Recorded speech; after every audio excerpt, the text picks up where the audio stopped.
यस पाठमा तपाईले अमेजनको अनफुलफिलेबल इन्भेन्टरी वास्तवमा के हो र त्यस्तो अवस्था आएपछि तपाईले के कदम चाल्नुपर्छ भन्ने कुरा सिक्नुहुनेछ। यो भिडियो सकिँदा तपाईले अनफुलफिलेबल इन्भेन्टरीको अर्थ, त्यसलाई ह्यान्डल गर्ने मुख्य विकल्पहरू, सेलर सेन्ट्रल रिपोर्टभित्र यी आइटमहरू कहाँ भेटिन्छन् र कसरी यो प्रोसेसलाई अटोमेट गरेर बारम्बार म्यानुअल एक्सन नगरी सहज रूपमा चलाउन सकिन्छ भन्ने कुरा स्पष्ट रूपमा बुझिसक्नुहुनेछ। अब म यो कुरा स्पष्ट रूपमा बुझाउँछु। सबैभन्दा पहिले हामीले बुझ्नुपर्ने कुरा भनेको अनफुलफिलेबल इन्भेन्टरी वास्तवमा के हो भन्ने हो। अनफुलफिलेबल इन्भेन्टरी भन्नाले त्यस्ता प्रोडक्टहरू जनाउँछ जुन अमेजनले रिसिभ गर्छ, प्राय कस्टमर रिटर्न मार्फत, र ती आइटम निरीक्षण गरेपछि अमेजनले त्यो प्रोडक्ट अब नयाँ अवस्थामा बेच्न योग्य छैन भनेर निर्धारण गर्छ। अर्को शब्दमा भन्नुपर्दा प्रोडक्ट अमेजनको नियन्त्रणमा फिर्ता आए पनि त्यसको अवस्था यस्तो हुन्छ कि त्यो अब तपाईको सेलेबल इन्भेन्टरीको भाग बन्न योग्य हुँदैन।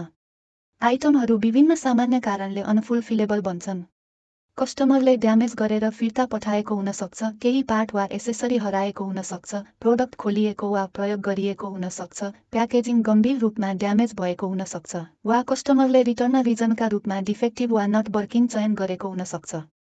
केही अवस्थामा अमेजनको वेयरहाउसमा ह्यान्डलिङ वा स्टोरेजका क्रममा पनि आइटम ड्यामेज हुन सक्छ।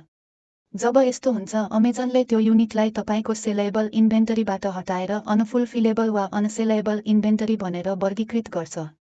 अब यहाँ एउटा कुरा छ जुन धेरै बिगिनरहरूले गलत बुझ्छन्। कुनै आइटम अनफुलफिलेबल भयो भनेर त्यस प्रोडक्ट पूर्ण रूपमा बेकार नै भयो भन्ने अर्थ हुँदैन। कहिलेकाहीँ समस्या सानो मात्र हुन सक्छ, जस्तै प्याकेजिङ ड्यामेज हुनु वा कस्टमरले चयन गरेको रिटर्न रिजनका कारण सिस्टमले स्वचालित रूपमा आइटमलाई अनसेलेबल क्याटेगोरीमा सारिदिनु। तपाईले यी आइटमहरू सेलर सेन्ट्रलभित्र हेर्न सक्नुहुन्छ। यसको लागि इन्भेन्टरीमा जानुहोस् र इन्भेन्टरी ड्यासबोर्ड खोल्नुहोस्। त्यहाँ तपाईले स्ट्यान्डर्ड इन्भेन्टरी, अनसेलेबल इन्भेन्टरी र अन्य इन्भेन्टरी हेल्थ इन्डिकेटर देखाउने सेक्सनहरू भेट्नुहुनेछ। अर्को जाँच गर्ने स्थान भनेको म्यानेज FBA इन्भेन्टरी हो। त्यो पेजमा तपाईले फिल्टर प्रयोग गरेर अनसेलेबल युनिटहरू हेर्न सक्नुहुन्छ। यसले तपाईलाई कुन ASINहरूमा अमेजनले हाल बिक्री गर्न नसक्ने इन्भेन्टरी छ भनेर छिटो पहिचान गर्न मद्दत गर्छ। अझ विस्तृत जानकारीका लागि तपाई FBA इन्भेन्टरी रिपोर्टहरू पनि खोल्न सक्नुहुन्छ। रिपोर्ट सेक्सनभित्र इन्भेन्टरी एडजस्टमेन्ट्स रिपोर्ट र रिमुभल अर्डर डिटेल रिपोर्ट नामका रिपोर्टहरू हुन्छन्। यी रिपोर्टहरूले इन्भेन्टरी कहिले अनसेलेबल बन्यो, अमेजनले त्यसको लागि के कारण तोकेको थियो र त्यसपछि के कदम चालियो भन्ने कुरा स्पष्ट रूपमा देखाउँछन्। यो कुरा बुझ्नु अत्यन्तै महत्त्वपूर्ण छ। अनुभवी सेलरहरूले यी रिपोर्टहरू नियमित रूपमा जाँच गर्छन् किनकि इन्भेन्टरी हेल्थ मोनिटर गर्दा समस्या छिटो पहिचान गर्न सकिन्छ र अनसेलेबल युनिटहरू लामो समयसम्म वेयरहाउसमा थन्किनबाट जोगाउन सकिन्छ। यस्ता अवस्था धेरै फरक हुन सक्ने भएकाले अमेजनले सेलरहरूलाई अनफुलफिलेबल इन्भेन्टरी व्यवस्थापन गर्न विभिन्न विकल्पहरू उपलब्ध गराएको छ। धेरैजसो अवस्थामा यी आइटमहरू ह्यान्डल गर्न सेलरहरूसँग 3वटा मुख्य विकल्प हुन्छन्। पहिलो विकल्प भनेको इन्भेन्टरी आफैतिर फिर्ता मगाउनु हो। यसलाई सामान्य रूपमा रिमुभल अर्डर भनिन्छ। यस विकल्प अन्तर्गत तपाईँ अमेजनलाई ती युनिटहरू तपाईको ठेगानामा वा तपाईले निर्दिष्ट गरेको अर्को ठेगानामा पठाउन अनुरोध गर्नुहुन्छ। आइटम फिर्ता आएपछि तपाईले तिनीहरूको निरीक्षण गर्न सक्नुहुन्छ, अवस्था जाँच गर्न सक्नुहुन्छ, आवश्यक परे पुनः प्याकेज गर्न सक्नुहुन्छ र यदि अझै राम्रो अवस्थामा छन् भने नयाँ इन्भेन्टरीको रूपमा फेरि अमेजनमा पठाउन सक्नुहुन्छ। यहाँ एउटा महत्त्वपूर्ण कुरा बुझ्न आवश्यक छ। रिटर्न एड्रेस त्यही देशभित्र हुनुपर्छ जहाँको मार्केटप्लेसमा आइटम मूल रूपमा बिक्री भएको थियो। उदाहरणका लागि, यदि तपाईको प्रोडक्ट अमेजन.com मा बिक्री भएको थियो भने रिटर्न एड्रेस युनाइटेड स्टेट्सभित्रै हुनुपर्छ। प्रत्येक युनिट फिर्ता पठाउँदा अमेजनले रिमुभल फी पनि चार्ज गर्छ र यो फी आइटमको साइज, टियर र तौलका आधारमा गणना गरिन्छ। अब एउटा सिम्पल वास्तविक उदाहरण हेरौँ। मानौँ तपाईले एउटा किचन प्रोडक्ट बेच्नुहुन्छ जसको म्यानुफ्याक्चर लागत $8 छ र अमेजनमा $25 मा बिक्री हुन्छ। कस्टमरले प्रोडक्ट रिटर्न गर्छ र बक्स अलि कुचिएको कारण अमेजनले त्यसलाई अनसेलेबल मार्क गर्छ। तर वास्तविक आइटम भने अझै पूर्ण रूपमा प्रयोग योग्य हुन सक्छ। यस्तो अवस्थामा सानो रिमुभल फी तिरेर युनिट फिर्ता मगाउनु, प्याकेजिङ परिवर्तन गर्नु र पुनः अमेजनमा पठाउनु तपाईको प्रोडक्टको धेरैजसो मूल्य पुनः प्राप्त गर्न मद्दत गर्न सक्छ। दोस्रो विकल्प भनेको डिस्पोजल हो। डिस्पोजल भन्नाले प्रोडक्ट स्थायी रूपमा हटाइने र फालिने भन्ने अर्थ हुन्छ। अर्को शब्दमा भन्नुपर्दा अमेजनले इन्भेन्टरी नष्ट गर्ने वा फाल्नेछ र तपाईले त्यो आइटम फिर्ता पाउनुहुने छैन। रिमुभल अर्डर जस्तै डिस्पोजलमा पनि फी लाग्छ र यसको लागत प्रोडक्टको साइज र तौलका आधारमा निर्भर हुन्छ। धेरै बिगिनरहरू डिस्पोजल चयन गर्दा असहज महसुस गर्छन् किनकि उनीहरूले त्यो आइटम उत्पादन गर्न र अमेजनमा पठाउन पैसा खर्च गरेका हुन्छन्। तर व्यावहारिक रूपमा सोच्नु महत्त्वपूर्ण छ। यदि कुनै आइटम सस्तो छ, धेरै ड्यामेज भएको छ वा वास्तविक रूपमा फेरि बेच्न सम्भव छैन भने डिस्पोजल फी तिर्नु राम्रो हुन सक्छ किनकि त्यसलाई अमेजनको वेयरहाउसमा राखेर स्टोरेज फी जम्मा हुँदै जान दिनुभन्दा यसले कम घाटा गराउन सक्छ। तेस्रो विकल्प भनेको लिक्विडेसन हो। लिक्विडेसन अन्तर्गत अमेजनले इन्भेन्टरीलाई स्वीकृत थर्ड पार्टी लिक्विडेटरहरू कहाँ पठाउँछ जसले बल्कमा अतिरिक्त वा रिटर्न भएको इन्भेन्टरी खरिद गर्ने काम गर्छन्। सम्पूर्ण प्रक्रिया अमेजनको सिस्टम मार्फत ह्यान्डल हुन्छ, त्यसैले सेलरहरूले लिक्विडेटरसँग प्रत्यक्ष नेगोसिएसन गर्नु पर्दैन। यसको बदलामा सेलरहरूले प्रोडक्टको मूल्यको केही अंश प्राप्त गर्छन् जसलाई नेट रिकभरी भ्यालु भनिन्छ।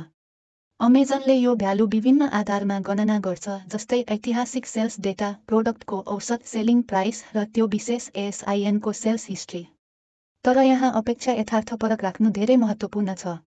सामान्यतया सेलरहरूले प्रोडक्टको मूल मूल्यको सानो प्रतिशत मात्र फिर्ता पाउँछन्, प्राय करिब 5 देखि 10% जति।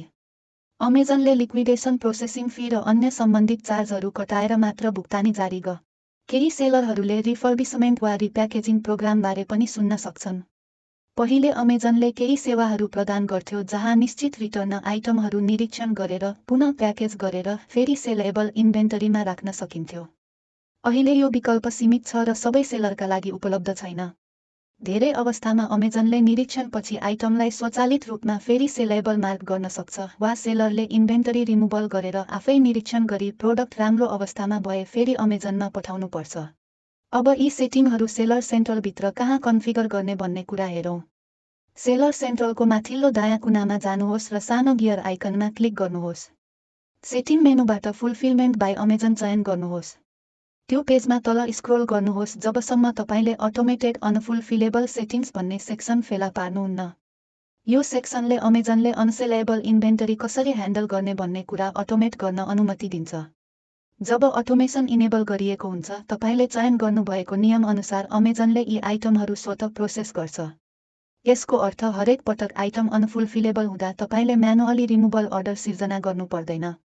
यी सेटिङभित्र सामान्यतया रिटर्न, डिस्पोजल र लिक्विडेसनका विकल्पहरू देख्नुहुन्छ। यदि तपाईले रिटर्न चयन गर्नुभयो भने अमेजनले इन्भेन्टरी पठाउनु पर्ने एड्रेस पनि प्रविष्ट गर्नुपर्छ। साथै अमेजनले यी अटोमेटेड एक्सन कति अन्तरालमा प्रोसेस गर्ने भन्ने कुरा पनि चयन गर्न सक्नुहुन्छ। सबै कुरा तपाईको प्राथमिकता अनुसार कन्फिगर गरिसकेपछि अपडेटमा क्लिक गर्नुहोस् र तपाईका सेटिङहरू सेभ हुनेछन्। हामी समाप्त गर्नु अघि अब अनुभवी सेलरहरूले सुरुदेखि नै अनफुलफिलेबल इन्भेन्टरी कसरी घटाउने प्रयास गर्छन् भन्ने कुरा गरौँ। अनफुलफिलेबल इन्भेन्टरीको सबैभन्दा ठूलो कारणमध्ये एक हो कमजोर प्रोडक्ट प्याकेजिङ। यदि तपाईको प्याकेजिङ पातलो छ वा राम्रोसँग सुरक्षित गरिएको छैन भने सिपिङ वा ह्यान्डलिङको क्रममा प्रोडक्ट सजिलै ड्यामेज हुन सक्छ। बलियो प्याकेजिङ मटेरियल प्रयोग गर्नु, प्रोटेक्टिभ इन्सर्ट राख्नु र राम्रोसँग सिल गर्नुले यो समस्या उल्लेखनीय रूपमा घटाउन मद्दत गर्छ। अर्को सामान्य कारण हो अस्पष्ट प्रोडक्ट डिस्क्रिप्सन। जब लिस्टिङ इमेज र डिस्क्रिप्सनले प्रोडक्टलाई ठिकसँग प्रतिनिधित्व गर्दैनन्, ग्राहकहरूले आफ्नो अपेक्षा अनुसार नपाउँदा रिटर्न गर्न सक्छन्। उच्च गुणस्तरका इमेज, स्पष्ट डाइमेन्सन र विस्तृत डिस्क्रिप्सनले अनावश्यक रिटर्नहरू घटाउन सहयोग गर्छ। प्रोडक्ट क्वालिटी पनि अर्को महत्त्वपूर्ण पक्ष हो। यदि उत्पादनको गुणस्तर अस्थिर छ भने ग्राहकहरूले आइटमलाई डिफेक्टिभ वा ड्यामेज्ड भनेर रिटर्न गर्ने सम्भावना बढ्छ। भरपर्दो सप्लायरसँग काम गर्नु र इन्भेन्टरी अमेजनमा पठाउनु अघि उचित क्वालिटी इन्स्पेक्सन गर्नुले यी समस्याहरू धेरै कम गर्न सक्छ। अन्त्यमा अनुभवी सेलरहरूले आफ्नो इन्भेन्टरी रिपोर्टहरू नियमित रूपमा मोनिटर गर्छन्। अनसेलेबल इन्भेन्टरी र रिमुभल रिपोर्टहरू बारम्बार जाँच गरेर सेलरहरूले समस्या चाँडै पहिचान गर्न सक्छन् र इन्भेन्टरी लामो समयसम्म वेयरहाउसमा थन्किन नदिन सक्छन्।